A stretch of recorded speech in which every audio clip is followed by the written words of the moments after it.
Gotta get out. Grab the world by the throat and shout. Gotta find it, get us a share. Making bread out of nothing but air. Riding high and hitting the ground. Catching the penny but missing the pound. Doesn't matter, cause we'll soon turn it around. As soon as we get home, we make it and we take it home. And nothing's gonna break it home. We'll keep it in the family. We'll be right at home. Next! Oh, God, they're here en masse.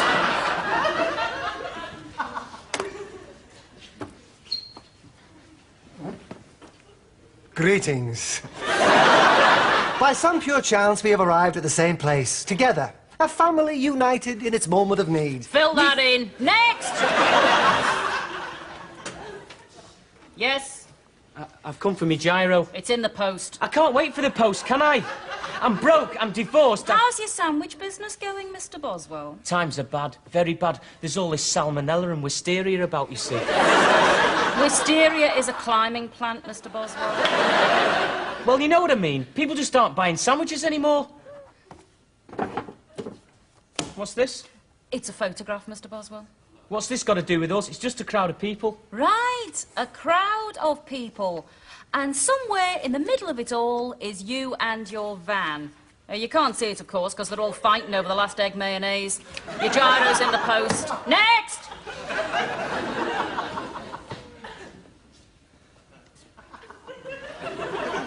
Good afternoon. Yes? I've had a particularly bad week. The world apparently is not ready for my poetry, and I wondered if I could have an advancement. Next!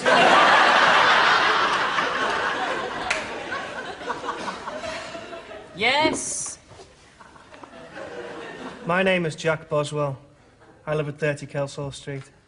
And I'd like to tell you to take your form and your gyro and whatever else you've got in the degradation file and stick it right up your nostril. Next!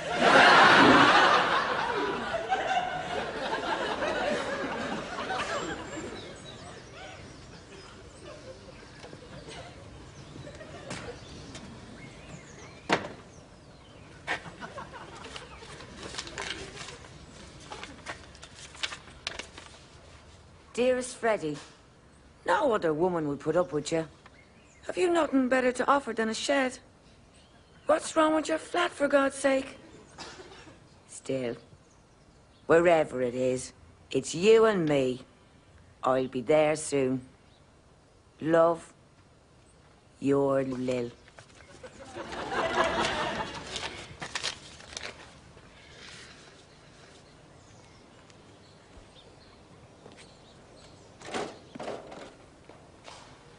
Why, here, Joey. Can't we talk at home? I need a place where you can't go spare, man.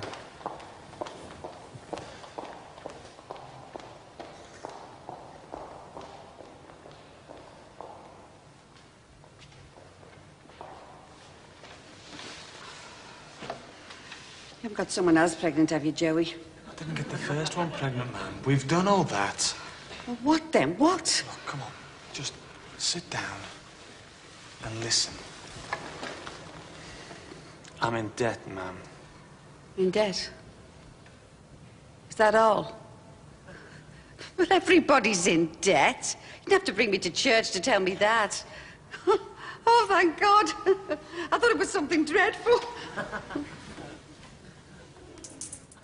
Hey, those sandwiches you made went like a bomb this morning. I'd sold them by 11 o'clock. Yeah, well, you've got to be imaginative, haven't you? You see, in America, the sandwich is an art form.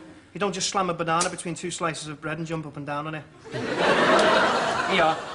That's for helping us out. It was a favour, remember? Oh, thanks a lot. Can I borrow your van? Here you are. I've told you don't take money off your brother. Only vans. It's all I've got, Jack. I don't own anything else. Julie's wiped me out. I tell you what, I'll let you wear me Rolex watch. If I do anything to your van, you can keep it. I've got a watch. Adrian bought me one. This is a Rolex, sunshine. It's all I've got, Billy. I don't own anything else. There you are, then. Great. What do you want it for, anyway? I just want to look around the old place, you know, pick up a few threads. I'm sorry about you and Julie. That's all right. I'll get over it. I don't think men and women were meant to live together. It's a bit like putting a cat and a rat in the same box. Didn't you meet anyone in Los Angeles, then? I met one girl, Tracy, from Santa Monica. She was always on skates. We did everything on skates. So what happened, then? She met Dwayne, a rich creep from Malibu. His parents had an apartment with a view over the entire United States. And a limousine that must have been made by Arrow Tours. It had a television in it, a cocktail cabinet, shag pile carpet on the roof. I got in the back with her once. It was so big, I never got to know who was driving it. I used to tell her about our little house and our little street and my old van with the rainbow painted on it. Oh, sounds great to me. I'd tell her about here, the back alley, the river, the sun setting over the bus sheds. I think I could have got away with it. But the relationship took a very nasty turn when I invited her to dinner and made her a pan of scouse. So you came back in the same state as you went, then? Devastated, yeah. Oh, Dan! What's up? I saw an advert for a violin in the paper. I dashed down to see it. Turned out to be a good one. But as usual, I didn't have enough money. Oh, damn! You're not going to be a violinist now, are you? I'm going to move in with Grandad. I'd rather listen to him sipping his tea than you trying to conjure up a relationship with one of those things. He's one of those people you dedicate things to, isn't he? You know, I dedicate this work of art to Billy, without whose continual discouragement and ridicule it would never have been written. I was going to sell it, as a matter of fact. The Japanese are here are into violins at the moment. Violins and pianos. How do you know what they're into? Because I have a girlfriend in Rome. And I want to bring her over here, and it takes money, and I haven't got any, and I'm desperate, and I'm willing to sink to any level. That's how I know. Don't, Adrian, son. Don't go for that lark anymore. Buying and selling. Go for the proper thing, the job. That's what I'm going to do from now on. At heart, I'm a poet. An artist. But society doesn't cater for people with a fragile soul. At heart, I'm a layabout, but it doesn't cater for that either. We're all struggling, you know, whether your gob's got frills on or not. It's the honourable path for me. The straight, reliable, get your paycheck on a Friday night situation. At least America's done that for me. Anyway, what jobs? There are no jobs. That, sunshine, is a myth. If you dig long enough and deep enough, you'll find water. Jack, I've come home to brood, so shut up.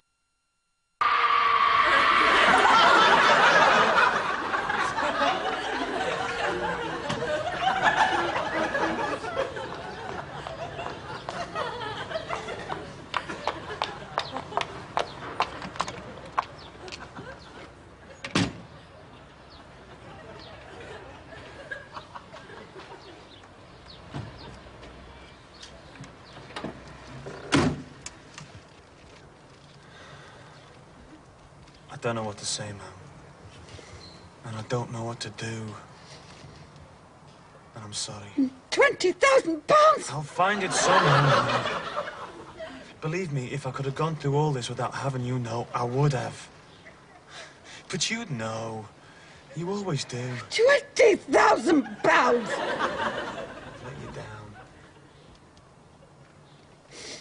£20,000, Joey. I know, Mum. Believe me, it's branded on me mind. I haven't slept. We'll pool together, the family. Grandad's got some money. Uncle Charlie gave him £3,000 not long ago. I can't, Mum.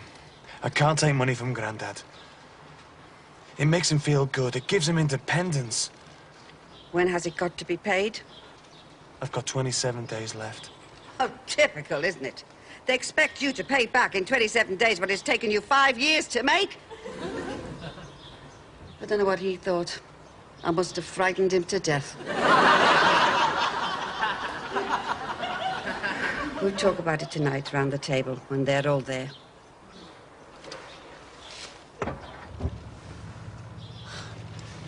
You didn't say things like, why did you do it, Joey? How could you, Joey? You of all people, Joey.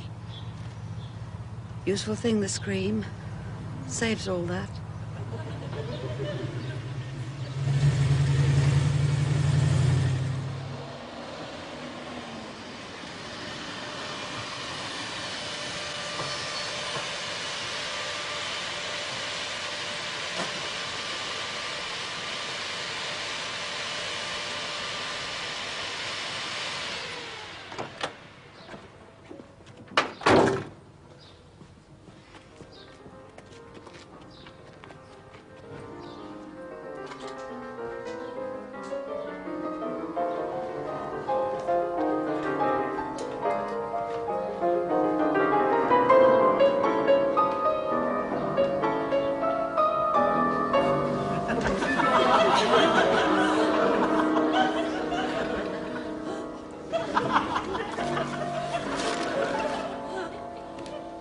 Yes.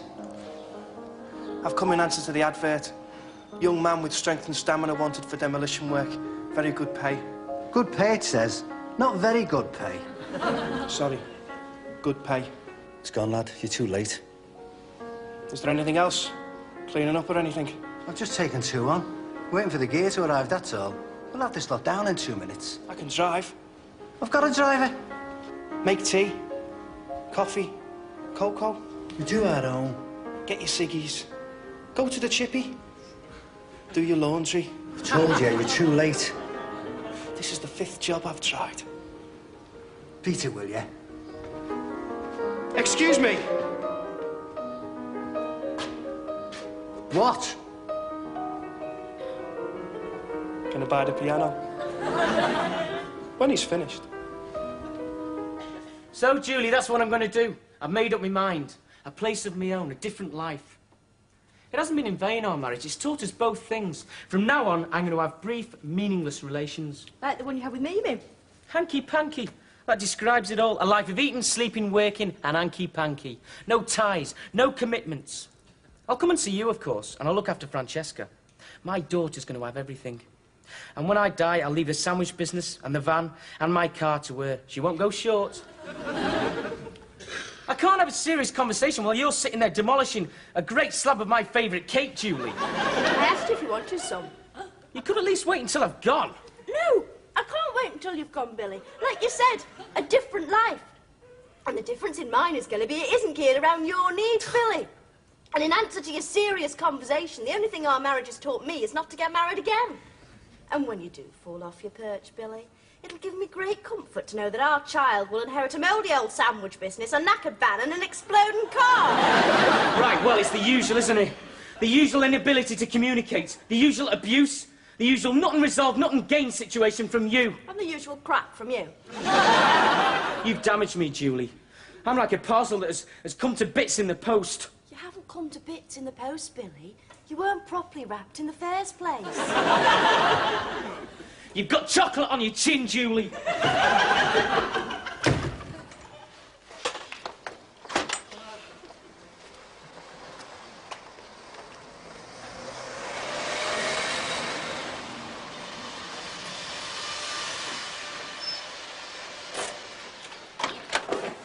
Hey, Billy. Here. That's sunshine. Oh, yeah, great.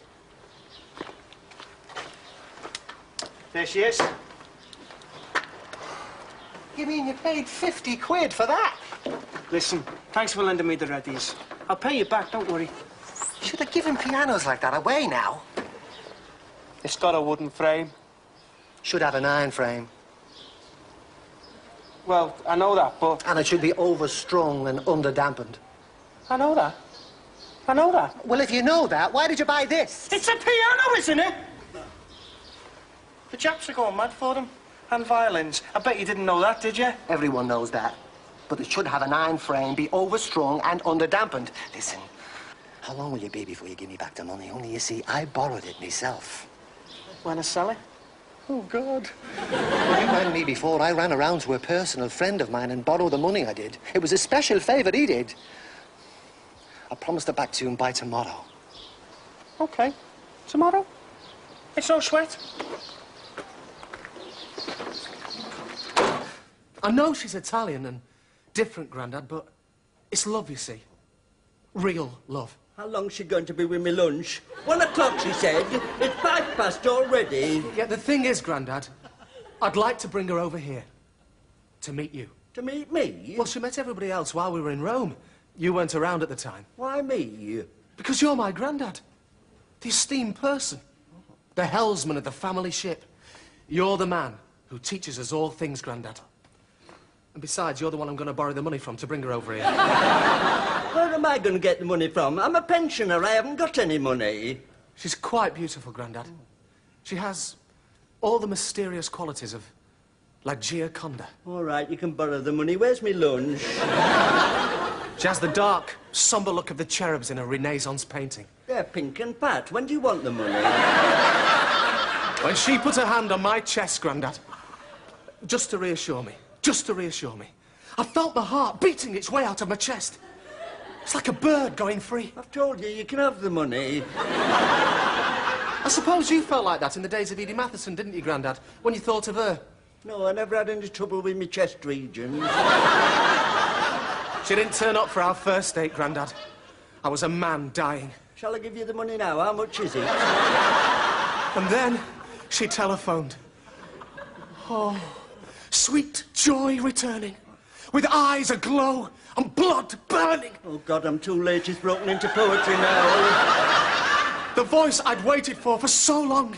It was as if all birds had turned up to sing. I've told you, you can have the money. That'll be your lunch, Grandad. I'll get it. I want to check the pudding. That Billy eats half of it on his way up the street. Mum says lunch is ready, Adrian. Oh, thanks. I'm going. You've been tampering with me pudding again, haven't you? There's only half a blob of cream on top. Hey, touch your pudding, Grandad. Get me another. Go on. Nothing's safe with that lot. They just help themselves. They nicked all my underwear when vests were in. Got down dead, they'd flog your boots. They are, Grandad. There's 2 blobs of cream this time. I should think so. Earth to earth, ashes to ashes, dust to dust.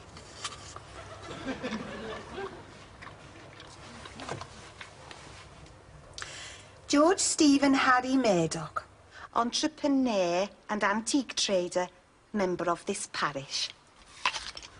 Now, brothers, sisters, as we say goodbye to George Stephen Harry Murdoch and step away from this sacred ground, let us remember the final request of a warm-hearted, fun-loving colleague who said on his deathbed, "Life is a farce, death is a farce, but there is no greater farce than a funeral."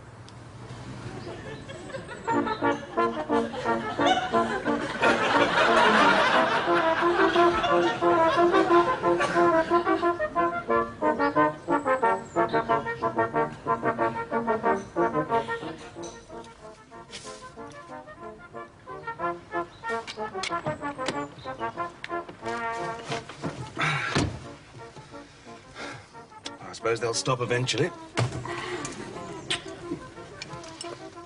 You don't mind me going to my mum's for dinner tonight, do you, Oswald? Of course I don't mind. I told you I'd come with you if I didn't have this meeting. Mum says she's got something urgent to discuss with the family. Yes, well, I'll pick you up later. I should be through by 9. Where do you want to go now? Home. I think you're going to town. I was, but not now. I'm going home. With you. Aveline, I know it's all in a good cause, darling, but I'm not sure that I like this sudden habit of going to bed in the afternoon. I'm a nighttime man, a man of moonlight and shadows. It says in the book, Oswald. I know what it says in the book, Aveline. That variety and unpredictability in one's sexual life promotes a more relaxed attitude and is more likely to bring about a pregnancy. That's what it says. Yes, the thing is, Aveline, I am not relaxed. Oh, you're making excuses, Oswald. You're always making excuses. Sometimes I think you don't want me to get pregnant. Ever? Of course I do. It's just that today, for instance, it's been an awkward kind of day. But if it wasn't today, it'd be tomorrow or the day after. It's never the right day for you. Well, I do find it rather difficult trying to cram sex in between a funeral and a meeting about woodworm in the church loft. Cramming it in. We've got 2 hours. I'm a man, Aveline. Not a machine. I know, Oswald. So prove it to me.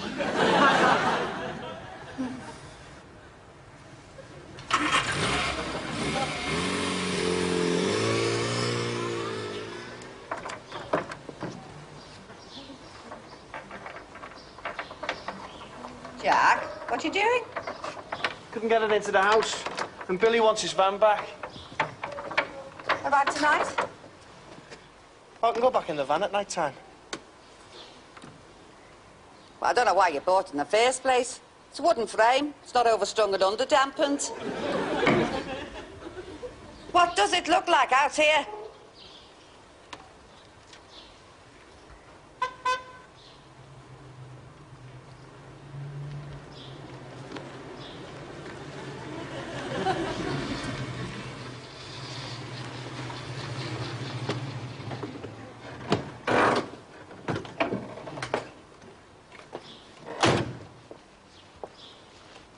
What's all this, then? I bought it. It's not, Overstrung and underdampened, I know. I know that! You said you were broke. Where did you get the money? It's all right. I borrowed the money from Shifty. I've been robbed. Somebody's been in my money tin. Oh, Jesus. I fought in the war, I did. I left me youth and blood on the battlefield. What more do they want?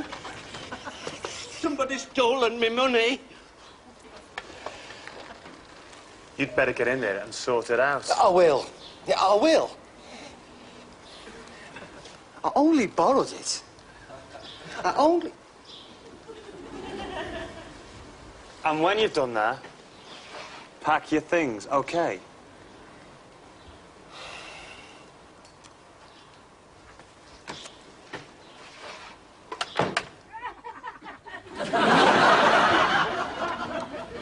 Freddie Boswell, why do I bother, I ask myself. Is this it, then? Is this my castle? This is it, me lovely. But I like the flat. At least you could coop there. And there was a proper bed. Do you hear me, Freddie Boswell? A proper bed. I hear you. I always hear you. Above everything, above everyone. I hear you. So let's go there. We can't. Why? We just can't, that's all. I know why. You're selling it to buy a cottage. You are, aren't you? At last you've made up your mind, oh, Freddie. I've dreamed a passionate dream. You and me, Freddie. You and me. You and me, Freddie. You and me. You and me, Freddie and me. As you all know, Oh, that's fantastic. Is there any more? We're waiting to discuss something. Oh, right. As you all know, the family endeavours to help each other, no matter how big or small the problem is. Yes, ma'am. Okay. Well, today is a testing day because we are faced with the biggest and the most shattering problem we have ever had. I know. Joey's got someone pregnant again. We've already established that you are the only member of this family capable of getting anybody pregnant. You are the chosen one, the virile one. You and you alone can do it. Recognition at last. Can we have less trite conversation, please? This is serious. And I have a husband at home waiting to make me pregnant. I don't want to go into details yet, but any questions you ask will be answered truthfully because it involves all of us, every one of us. The fact is, I'm in debt. Joey, I'm awfully glad you've said that, because I am as well. I bought a frock on a budget account and I didn't tell Oswald about it. Or about the other two I've bought since. And I owe Mam £20. I owe 50 to Shifty. I don't owe anybody anything. On the other hand, I haven't got anything either. I owe the taxman £20,000. Could you say that again, please? He was chomping his way through a piece of celery. I owe the taxman £20,000. How does that affect us? We pull together, don't we? How do we pull together? What with? Whatever we've got, stupid. All we seem to have at the moment is 3 frocks. Look, I'm sorry. I'm sorry. Leave him, leave him. Oh, poor Joey. How did it come about? He got involved in a little business. He grew unexpectedly big. He just got into the habit of collecting his money, forgot about the rest. Has he tried the listening bank? Yes, but that's all they do, listen. What are we going to do? We'll have to sell one of the houses. Either this one or Grandad's. Where will we all sleep? Grandad needs a room of his own. He starts banging his tray at 6 o'clock in the morning. As long as I don't have to sleep next to him. He's got this funny foot movement. Billy and Grandad can share. Grandad can bang his tray and he can move his foot around all night. We'll all have to compromise. It's the only way. Oh, it's a daft thing to do, isn't it? Not pay your tax. He must have known about it. We'll all have to change our whole way of life because of him. Well, it makes a change from having to do it because of you, Billy. What have I done to make you all change your way of life, then? You got married, you had a baby, you got divorced. Which means we all got married, we all had the baby, and we all got divorced. Including me. You were in America. How does it include you? They wrote to me, didn't they? I got impotent just reading about it. So we'll have no criticisms, Billy. This is the first problem that Joey has ever brought to this house, so we will support him, no matter what. Now leave him. He has to be left. But he might do something silly, man. He's already done that. He won't do it twice. Not our Joey.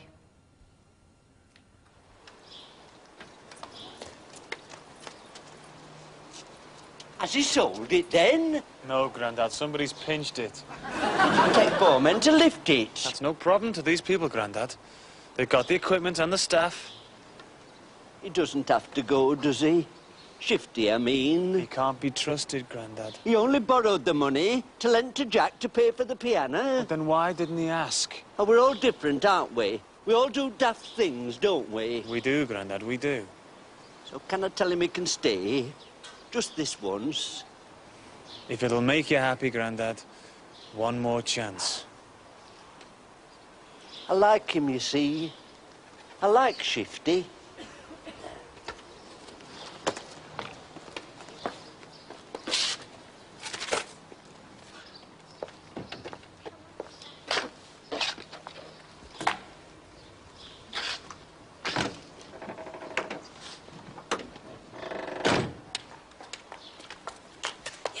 Mean it. You can't. No choice. It's his problem. If your Joey didn't pay his tax, that's his problem. Not mine, not yours. He's young. What about our life? It's all we've got. That flat's all we've got. He's my son. His family. And who am I? I ask you, Freddie Boswell, who am I? You're something beautiful that came. Something extra. Something extra? Is that what you call it? Something extra? I've no choice. It's not love, then. All this isn't love. You'll pay for this, Freddie Boswell. You'll walk on hell for this. If I have to come back to this city to hurt you, I will. Gotta get up, gotta get out. Grab the world by the throat and shout. Buy it. Sell it. The game's getting out. 'Cause someone's stealing you a losing cause. From the genius of Only Fools and Horses writer John Sullivan, next on Gold, it's Dear John in just a tick. We'll soon turn it around. Soon as we get home, we make it and we take it home. And nothing's gonna break